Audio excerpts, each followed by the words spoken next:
Pagpapatuloy sa pag-aalala ng nakaraan ni Ellen. Pagkalabas ni Ellen ng banyo ay nagulat siya nang mapalingon siya sa sala at nakita niya si Luis na nakaupo sa single couch. Magandang gabi po, sir. Nauutal na pagbati ni Ellen kay Luis.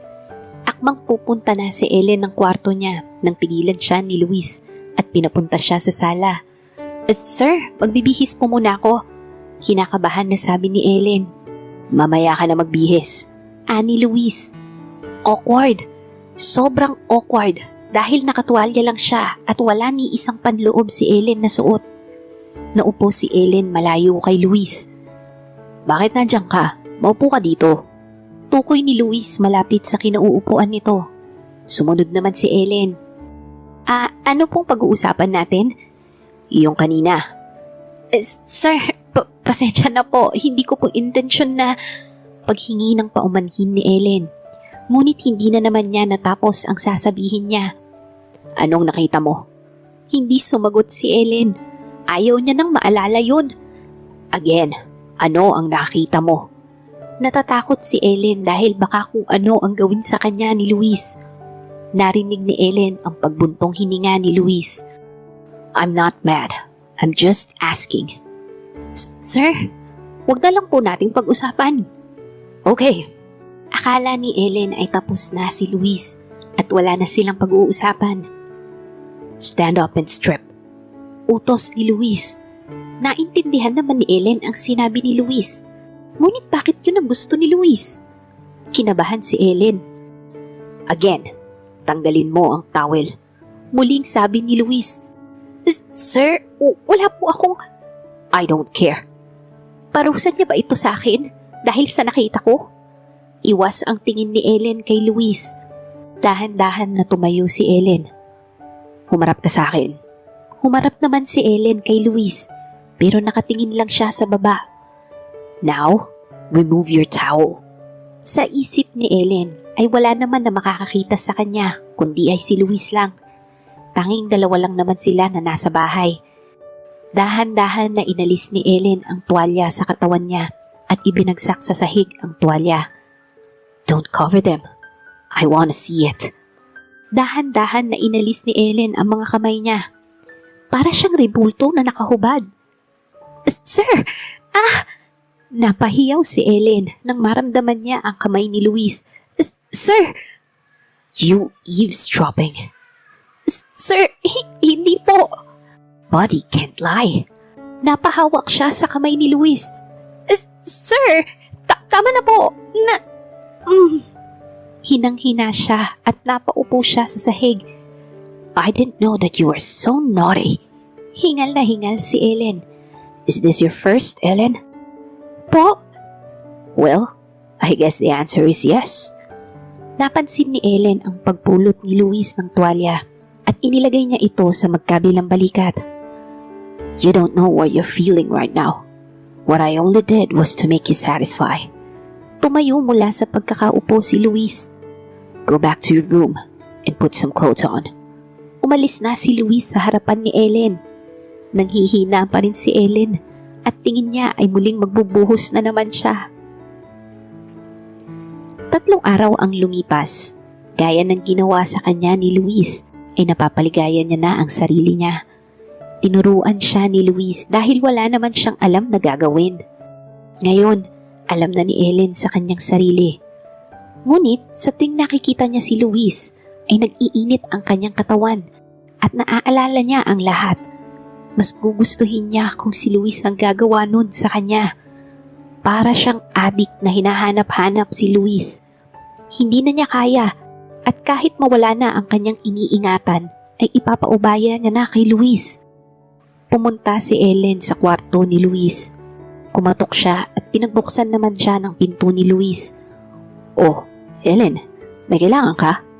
Kaswal na tanong ni Luis sa kanya. Parang wala lang kay Luis ang nangyari. Marahil ay sanay na ito at maaaring tinutulungan lang siya ni Luis. Sir, hindi ko na kaya. Napansin ni Ellen ang pagkunot noo ni Luis. What do you mean? May masakit ba sa'yo? We can go to the hospital. Hindi po, sir. Sir, kailangan po kita. What? Hinalikan ni Ellen si Luis. Kahit hindi siya marunong humalik, ay hinalikan niya lang si Luis. At naramdaman niya na tumugon din si Luis sa kanya. Hindi napuputol ang halikan nila habang sila ay naglalakad. At naramdaman na lang ni Ellen ang malambot na kama. Naihiga na siya ni Luis. Humiwalay si Luis sa kanilang halikan. Are you sure about this? Paninigurado ni Luis habang habol ang paghinga nito. Tumango si Ellen at sa pagsagot niya ay muling siniil siya ng halik ni Luis. Naramdaman ni Ellen ang malikot na kamay ni Luis. Magmula nang may nangyari sa kanila ni Luis, ay lagi na silang nagtatalik. Pero hanggang dun lang yun. Napamahal man si Ellen kay Luis, ngunit wala pa rin itong pagtingin sa kanya. Kaya naman ay nang makilala niya si Arnel, ay dito niya naramdaman ang tunay na pagmamahal. Ngunit kahit na sila na ni Arnel, ay may nangyayari pa rin sa kanilang dalawa ni Luis. Dahil ang puso niya noon ay na kay Arnel, ngunit ang katawan niya ay na kay Luis. End of flashback. Ngayon ay hindi si Luis ang gusto ni Ellen. Ang gusto niya lang ay mapalapit siya kay Luis at maibigay ang pangangailangan ng anak niya. In short, gagamitin niya lang si Luis. Ellen, may naghahanap sa iyo.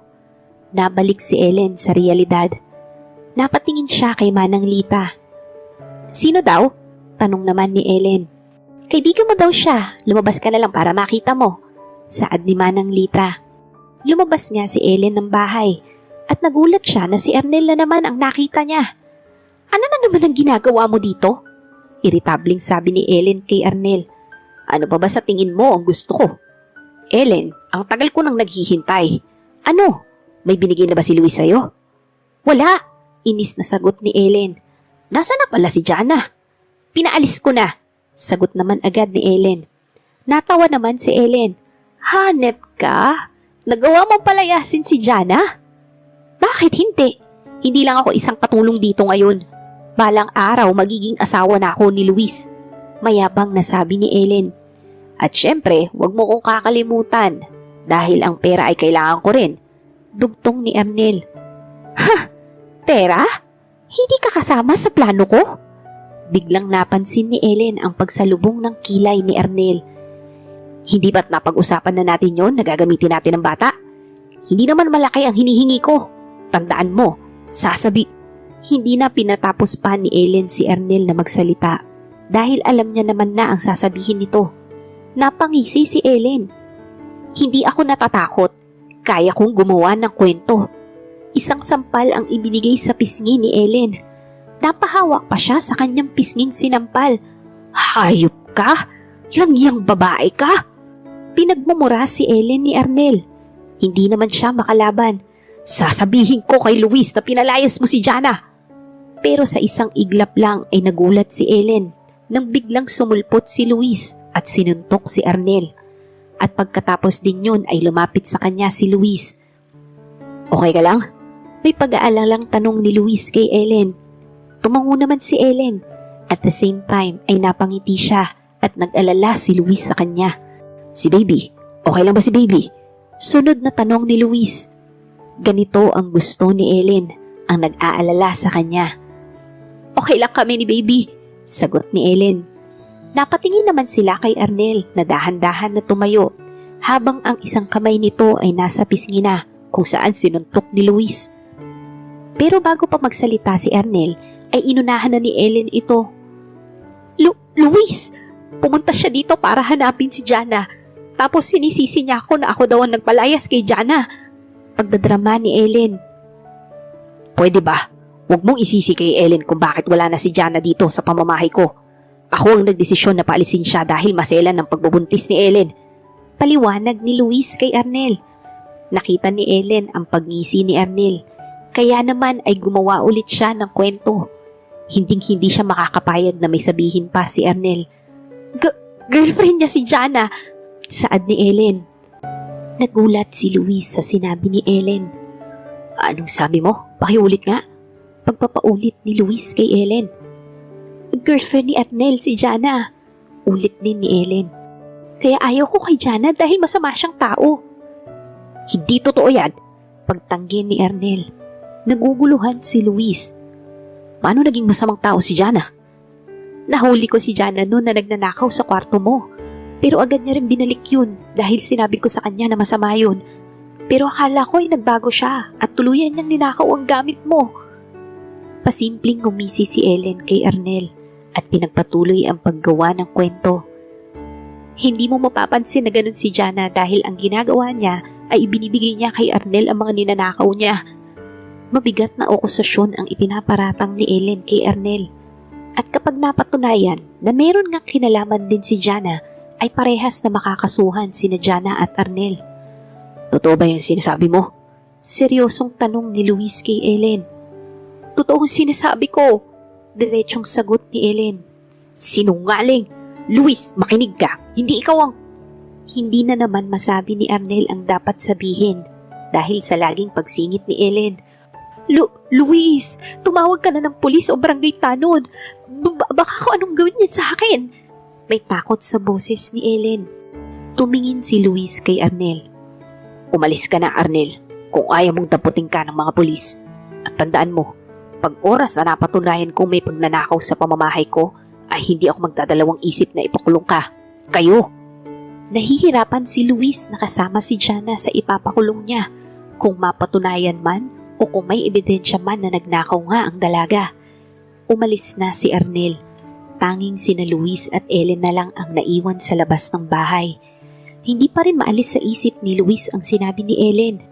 Hindi siya makapaniwala na magagawa sa kanya yun ni Jana. May ebidensya ka ba na may kinuha sina Jana at Ernel? Tanong ni Luis kay Ellen. Wala, pero hindi ba pwedeng ako na lang ang ebidensya? Honestly, no. We need to prove that they are stealing something in my house. Hindi ko alam. Pero kung gusto mo, tingnan mo ang loob ng bahay kung ano ba ang mga nawala. Ani Ellen. Let's go inside. Pagyaya ni Luis kay Ellen. Pagkapasok nila sa loob ng bahay, ay dumiretso kaagad si Luis sa kanyang kwarto. Buong kabinet ay tiningnan niya. At sa maliit na kabinet na kung saan nakalagay ang mga relo at alahas na hindi niya ginagamit. At dito ay nagulat si Luis nang wala na siyang makitang relo at alahas. Totoo nga! Umusbong ang galit na nararamdaman ni Luis. Hindi niya mapapatawad si Jana. Samantala, sa probinsya ni Jana, natulungan niya ang kanyang pamilya. Ngunit ang perang sahod na ibinigay sa kanya ni Luis ay panandalian lang yun sa kanila. Kaya naman ay nagbabalak na mamasukan na naman siyang katulong. Anak, talaga bang sigurado ka na mamamasukan ka ulit na katulong sa Maynila? Tanong ng ina ni Jana. Opo, inay, tugon ni Jana. Basta mag-iingat ka doon. Saad pa ng ina ni Jana. Opo. Sa kanilang pag-uusap na mag-ina ay biglang may narinig si Jana na pagtawag sa kanyang pangalan. Jana! Ang itay niya pala. Itay, bakit po? Takang tanong ni Jana. May naghahanap sa'yo. Takang lumabas naman si Jana ng bahay at nanlaki ang mata niya nang makita niya si Luis. Paano? Paano niya nalaman kung nasan ako? Walang emosyon lang na nakatingin sa kanya si Luis. Umalis na siya sa bahay nito. Ngunit ano na naman ang kailangan nito sa kanya? Lumapit si Jana kay Luis. Luis, ano at namarito ka? Let's talk. Hinawakan na ni Luis ang kanyang kamay. Ngunit binawi niya ang kamay niya. Sandali, anong problema? Biglang pumunta ang itay ni Jana. Nagulat naman si Jana nang higitin siya ni Luis at napalapit siya dito. Hinapit nito ang kanyang bewang. Magpapakilala po ako. Ako po ay si Luis Aldama, kasintahan ng inyong anak. Napatingala si Jana kay Luis at nagulat din siya sa sinabi nito. Ano na naman ang gusto ni Luis sa kanya? Halata din sa ama ni Jana ang pagkagulat sa mukha nito. Napakamot ng ulo ang ama ni Jana. May kasintahan ka pala, Jana? Pwede ko po muna makausap si Jana? Paghingi ng pahintulot ni Luis sa ama ni Jana. Oo naman, pagpayag ng ama ni Jana. Pipigilan na sana ni Jana ang ama niya, ngunit pumayag na to. Let's go. Ani Luis. Isinakay si Jana ni Luis sa sasakyan at pumunta sila sa isang magandang lugar na hindi kalayuan sa tinitirhan ni Jana. Hindi nagsasalita si Jana. Ayaw naman niyang mag-a-assume at nagbago ito bigla sa kanya. Maaaring palabas lang ni Luis yun kanina. Bakit? Panimula ni Luis. Napatingin naman si Jana kay Luis. Dahil ano bang pinupunto nito? At bigla na lang nagtanong ng bakit? Aha? Tanging sagot lang ni Jana. Bakit mo nagawa yun? Matigas na tono na sabi ni Luis. Naguguluhan si Jana. Hindi niya maintindihan si Luis kung ano bang sinasabi nito. Anong nagawa? Hindi kita maintindihan. Hindi ko alam yung sinasabi mo. Hindi mo alam? Hindi mo alam ngayon kung anong ginawa mo? Ramdam ni Jana ang galit sa boses ni Luis. Hindi ko talaga alam ang sinasabi mo. Ano pa kasi yun? Nakikita ni Jana ang pagka-frustrate sa mukha ni Luis. Jana naman, ninakawan mo ko. Ano? Nagka-amnesia ka na matapos mo ko nakawan? Napaawang ng labi si Jana at nagulat siya sa sinabi ni Luis. Hindi niya alam kung saan nakuha ni Luis ang impormasyon na nagnakaw siya. Sobrang sakit na akusahan si Jana ng ganun lang. Kahit na mahirap siya, ay hindi niya magagawang gumawa ng masama. Napakuyom si Jana at pinigpigilan na tumulo ang kanyang luha. Hindi ko magagawa yun sa'yo. Kahit mahal kita, kahit mahirap ako, mas gugustuhin kong kumayod at magpakahirap na magtrabaho.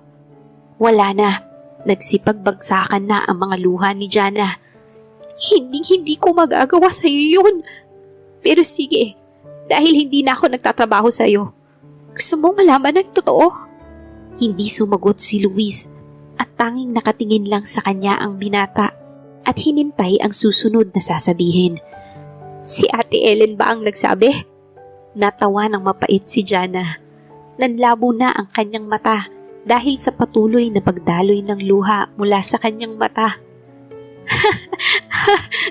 Si Ate Ellen at si Arnel ay may relasyon. Ayokong sabihin ito sa'yo pero wala naman akong karapatan. Isa pa, sino ba naman ako? Mapapaniwalaan mo ba ako? Hindi. Kasi isa lang akong katulong mo at hindi rin mapagkakatiwalaan. At ang dinadala ni Ate Ellen ay hindi sa'yo. Si Arnel ang ama ng pinagbubuntis ni Ellen. Mahabang litanya ni Jana. Hindi pa tapos si Jana at lahat ng gusto niyang sabihin ay sasabihin niya na talaga. Tutal, hindi naman siya pinapatahimik ni Ellen. Paano ko nasabi? Magmula sa pagnanakaw ni Ate Ellen sa'yo, hindi ba't may tiwala ka sa kanya? Siya ang pinagkakatiwalaan mo nun dahil siya ang nakakakabisado ng bahay mo. Pinagsabihan din ako ni Ate Ellen na wag na pupunta sa kwarto mo. Tanging siya lang ang pumapasok sa kwarto mo. Nanahimik ako, Luis, dahil ayaw ko ng gulo. Pero eto na, inakusahan mo na ako na magnanakaw. Kahit nahalugugin mo ang bahay namin, kahit na magtanong-tanong ka sa mga sanglaan o kahit kapitbahay namin kung may naibenta o naisangla ako sa kanila. Paghamon ni Jana kay Luis. O kaya naman ay magharap-harap tayo nila Ate Ellen at Arnel nang mapatunayan ko sa iyo na nagsasabi ako ng totoo. Dagdag pa ni Jana. Hindi na kaya ni Jana. Sobrang magana ng mata niya sa pag-iyak. Hindi ko na kaya. Bababa na ako. Umuwi ka na sa inyo. Hindi ko na kaya ang mga sinasabi mo sa akin. Bumaba si Jana ng sasakyan ni Luis at nag-umpisa na siyang maglakad pabalik sa bahay niya. Sa paglalakad ni Jana ay nagulat siya nang yakapin siya muli sa likod niya ni Luis. I'm sorry. Hindi ko alam ang totoo. Parehas na wala kayong ebidensya at tama ka ng sinabi mo. Mas mabuti pang magharap-harap na lang para malaman natin kung sino ang nagsasabi ng totoo. Pilit na tinatanggal ni Jana ang pagyakap sa kanya ni Luis mula sa kanyang likod. Ngunit mas lalong humigpit ang pagkakayakap nito sa kanya. Mahal kita, Jana. Ayoko nakikita kang ganito. Nang marinig ni Jana na mahal din siya ni Luis, ay napatigil siya sa pag-iyak. Mahal mo ko? Pero bakit gano'n nagsinabi mo sa akin noon na hindi ka magkakagusto sa isang katulad ko? Noong panahon na yon, ay dapat na aamin na ako sa'yo. Ngunit hindi ko na alam ang gagawin ko nang sabihin sa akin ni Ellen na buntis siya. Kaya naman ay pinaubaya kita kay Alvin dahil alam kong mabuti siyang tao. Pero hindi ko kaya at hinanap kita kahit saan na bus terminal. Nakita kita pero huli na nun ng lahat dahil nakaalis na ang sinasakyan mo na bus. Gusto kong bawiin ang sinabi ko sa'yo nun pero huli na ang lahat. Iniharap siya ni Luis dito. Iniangat nito ang kanyang ulo at nagtama ang kanilang mata. Kahit na nangingibabaw ang sakit na nararamdaman niya kay Luis, ay hindi maalis sa isip niya ang sinabi ni Luis na mahal siya nito. Talaga? Totoo ba yung sinasabi mo? Panigurado ni Jana. Totoo. Pero ang kailangan lang natin ngayon ay malaman kung sino ba talaga sa inyo ang nagsasabi ng totoo. Ani Luis. Itinulak ni Jana si Luis palayo sa kanya. Bakit? Takang tanong sa kanya ni Luis. Look, if you want, umalis na tayo ngayon upang malaman na natin kung ano ang totoo. Hindi naman nagdalawang isip si Jana at sumang-ayon na siya kay Luis. Mas mabuti pa nga na maaga na malaman nila. Matapos ang kanilang dramahan ay bumalik na sila sa bahay ng tatay ni Jana. Oh, nandito na kayo! Tamang-tama at nakahanda na ang hapunan natin. Wika ng ama ni Jana. Nagsikain na sila at sa kanilang pagkain ay hindi naiiwasan ang pagtanong ng magulang ni Jana kay Luis na para kay Luis naman ay madali lang lusutan ang mga tanong ng magulang ni Jana. Matapos silang kumain ay itinanong ng ina ni Jana kung matutulog ba si Luis sa kanila o uuwi na ito. Ngunit hindi alam ni Jana ang sagot. Gabi na po, bukas na po ako babiyahe. Delikado na po kung ngayong gabi ako bumiyahe. Dahilan ni Luis.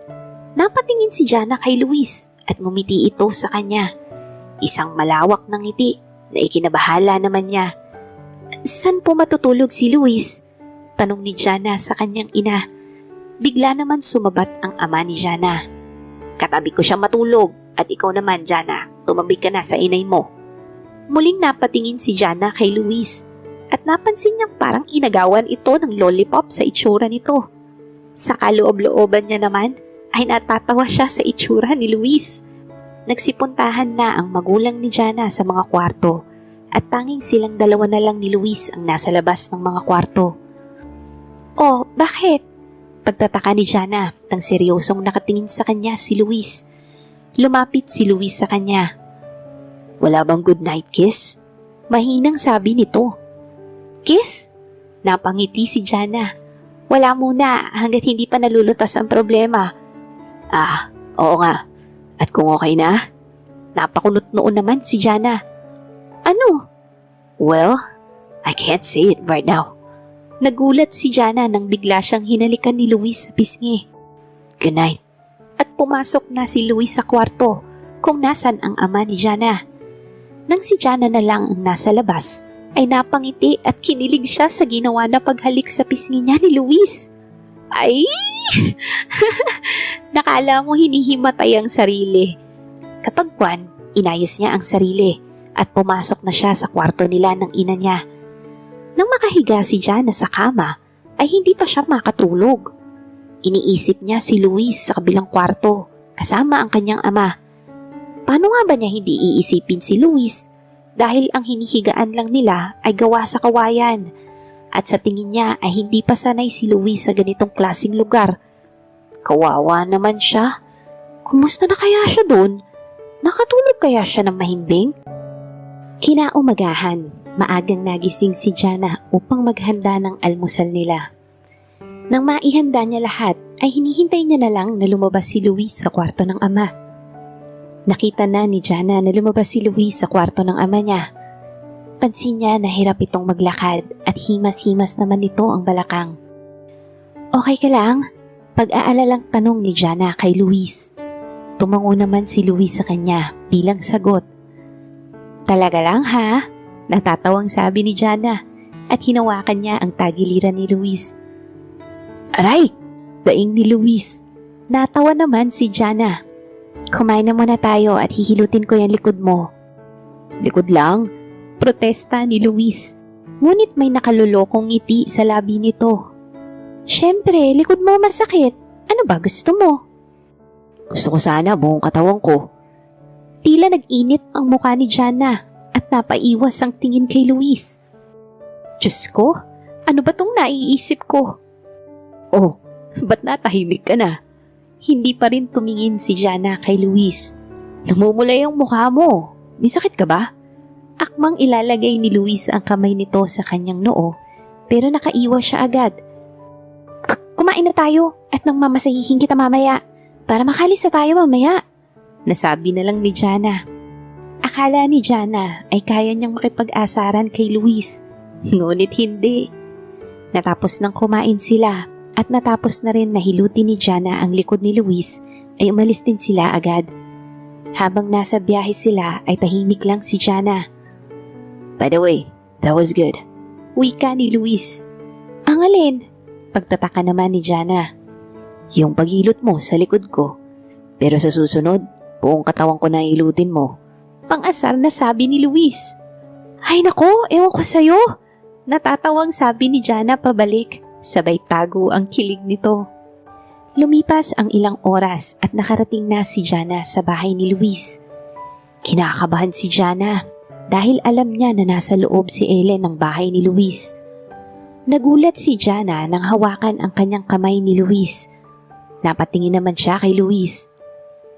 Bakit? Wala naman, tanging sagot ni Jana. Let's go. Bumaba na sila ng sasakyan. Pagkapasok nila sa loob ng bahay, ay nakita ni Jana ang pagkagulat sa mukha ni Ellen. Anong ginagawa ng babaeng yan dito, Luis? Gulat na sabi ni Ellen. Well, I thought that we should talk. All of us. Who will be the culprit in my house? Litanya ni Luis. Luis! Sinabi ko na sa'yo na si Jana yun. Pero bakit mo siya dinala dito? Dapat ipinakulong mo na siya. Ani Ellen. Wala akong ebidensya, Ellen. Maski ikaw ay walang ebidensya. Saad ni Luis. Nakikinig lang si Jana. Tila tumiklop ang kanyang dila at natatakot na magsalita. Sa tuwing nakikita niya si Ellen, ay takot ang nararamdaman niya. Hindi man siya sinaktan nito, pero baka ngayon ay magawa na itong saktan siya kung sinabi niya ang totoo.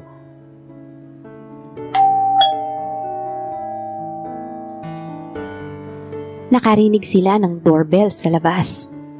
I forgot. I also invited Arnel. Isn't it great, Ellen? Mapang-asar na sabi ni Luis kay Ellen. Manang Lita, papasukin mo yung taong nasa labas. Utos ni Luis sa matanda. Opo sir. Tugon ni Manang Lita at mabilis na naglakad palabas ng bahay. Nang kumpleto na sila kasama si Arnel, tanging si Luis lang ang nasa single couch at sina Jana, Ellen at Arnel ay magkakatabi sa mahabang sofa. Nag-umpisa na si Luis magtanong na animoy isang investigador. So, nandito na tayo lahat-lahat. Siguro naman ay may aamin na sa inyo kung sino talaga ang nagnakaw sa pamamahay ko. Oh no, let me rephrase it. Wala palang aamin sa inyo kung may nagnakaw nga. Tumingin si Luis kay Ellen. May kinalaman ka ba? Wala akong kinalaman, Luis. Maniwala ka sa akin. Totoo lahat ng sinabi ko sa'yo. Giit ni Ellen. Ikaw, Jana, may relasyon ba kayo ni Arnel? Nakita ni Luis ang pagkagulat sa mukha ni Jana. Sinabi ko na sa'yo na wala kaming relasyon. May inis sa tono na sagot ni Jana. Tumingin naman si Luis kay Arnel. Arnel, nung araw na yon, lahat ba ng sinabi mo ay totoo? Ngunit biglang sumingit si Ellen. Luis, ano ba ito? Sinungaling yan si Arnel. Pag-hysterical ni Ellen. Shut up, Ellen. It's not your turn yet. Walang emosyon na sabi ni Luis kay Ellen. Natahimik naman si Ellen. Nagsalita naman si Arnel. Oo, abinado ako sa nagawa kong kasalanan.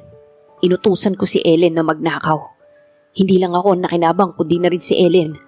At nang malaman ko na buntis si Elle. Hindi natapos ni Arnel ang sasabihin nang magsalita na naman si Ellen. Tama na, Luis! Maawa ka sa anak mo! Masela ng pinagbubuntis ko! Ayokong mawala ang anak natin, Luis! Hysterical ni Ellen.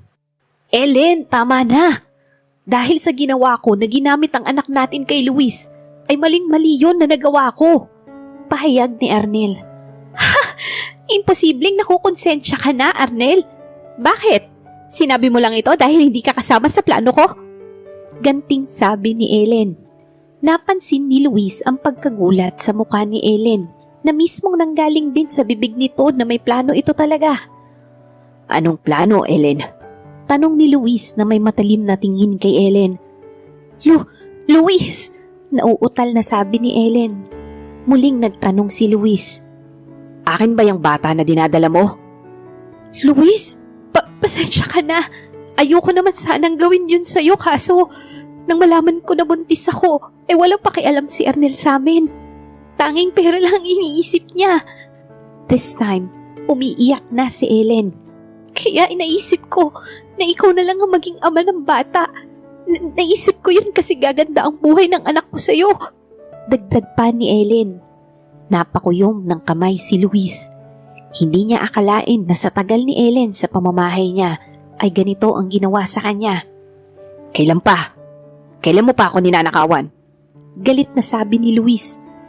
Luis, ngayon ko lang to ginawa. Maniwala ka sa akin. Nang dumating si Jana ay nagplano si Arnel.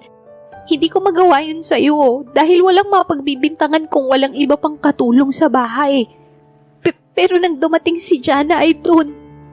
Luis, please. Parang awa mo na, wag mo kong ipakulong. Hagulgol ni Ellen. Tumayo si Luis at lumapit kay Ellen. Napatingala naman si Ellen sa kanya. Luis, wag mo akong ikulong. Muling pagmamakaawa ni Ellen. Napabuntong hininga si Luis. Manang Lita, pakipasok na sila dito. Utos ni Luis kay Manang Lita. Umalis ulit si Manang Lita at lumabas ng bahay. Pansin naman ni Luis ang pagtataka sa mukha ni Jana, Ellen at Arnel. Sir, pagtawag ni Manang Lita. Napalingon si Luis kay Manang Lita na may kasamang mga pulis. Napangisi si Luis. Welcome to my house. Pag-anyaya ni Luis sa mga pulis. Narinig ni Luis ang paghagulgol ni Ellen. Luis! Ayoko! Luis, parang awa mo na! Pagmamakaawa na naman ni Ellen. Ngunit hindi nakinig si Luis kay Ellen. Manang Lita, pakisamahan ng mga pulis papunta sa kwarto ni Ellen upang ma-search nila. Utos muli ni Luis kay Manang Lita. Sinamahan naman ni Manang Lita ang mga pulis sa kwarto ni Ellen upang maghanap ng ebidensya na makapagpapatunay na may ninakaw si Ellen kay Luis. Makalipas ang ilang minuto, ay lumabas na ang mga pulis na may dala ng mga gamit. Mr. Eldama, ito ang mga nakita sa kwarto ni Miss Ellen. Wika ng pulis habang inilalapag ang mga nakuha sa kwarto ni Ellen. Ang cellphone ko! Gulat na sabi ni Jana. Napatingin si Luis sa lamesa kung nasa ng cellphone. Naalala nga ni Luis na yun ang cellphone na ginagamit ni Jana. Mariin na nakatingin si Luis kay Ellen. Awa? Hindi siya naaawa dahil para sa kanya ay kung ano ang dapat sa may kasalanan ay dapat lang na makulong ito. Paano napunta sa iyo ang cellphone ni Jana? Walang emosyon na tanong ni Luis. Hindi makasagot si Ellen sa kanya. Tumingin ulit si Luis sa lamesa at napansin niya ang alahas na napaka-importante sa kanya.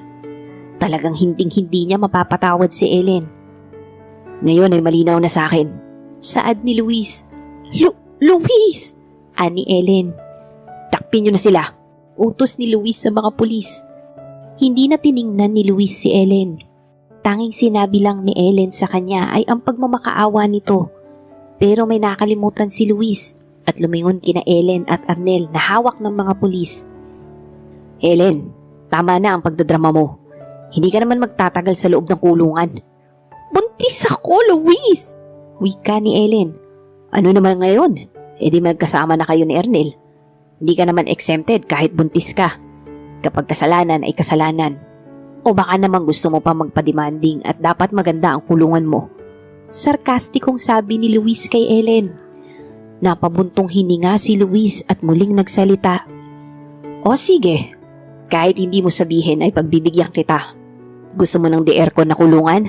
Magpapagawa ako para sa'yo lang. Sige na ho, dalhin nyo na yan. Saad pa ni Luis sa mga pulis.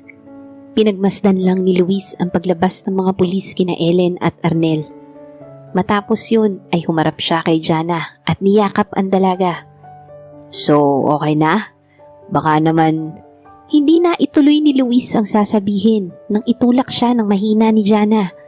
Pansin niya ang magkasalubong na kilay nito. Anong problema? Takang tanong ni Luis.